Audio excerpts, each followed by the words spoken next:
Your butane lighter won't light, and you're thinking to yourself, I just bought this, I'm gonna have to return it already. You see, there's a lot of things that go into getting your lighter to work. There's nozzle alignment, piezo wires. I'm getting ahead of myself. Let's roll the intro.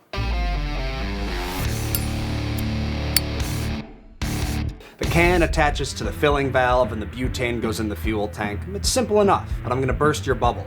Literally. If you don't purge your lighters before you fill it, your tank is full of air, which blocks your butane. And this goes for all of our butane accessory inserts. So, what is proper purging procedure? Well, first thing you're gonna wanna look out for is your surroundings.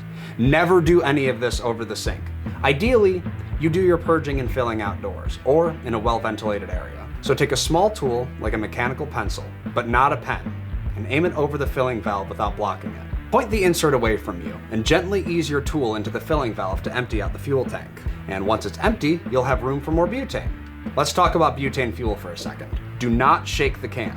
Shaking the can mixes the pressurized liquid butane fuel with the propellant, and you don't want that going into your lighter. Fill the lighter with the can pointing down. Now line the tip of the can parallel to the filling valve. If it's not straight, air will get in. This is called vapor lock.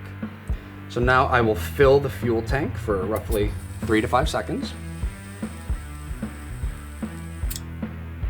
All right, now pause for a bit while the new fuel settles. And then one last short fill to top it off.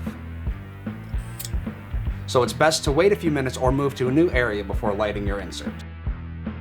Now that the lingering butane is dissipated, we can light our lighter.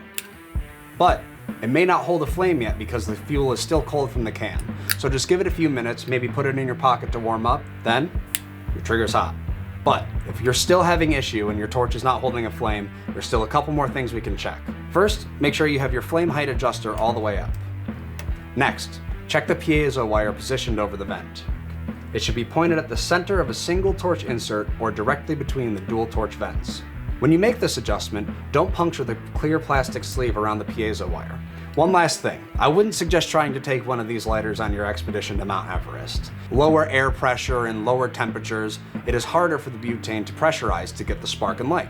But in cold weather or your usual hiking trip, you can just stick it in your pocket and that should warm it right up. So problem solved, your butane lighter is working perfectly. Make sure to follow us on all social media for all product drops and new instructional videos here at Zippo.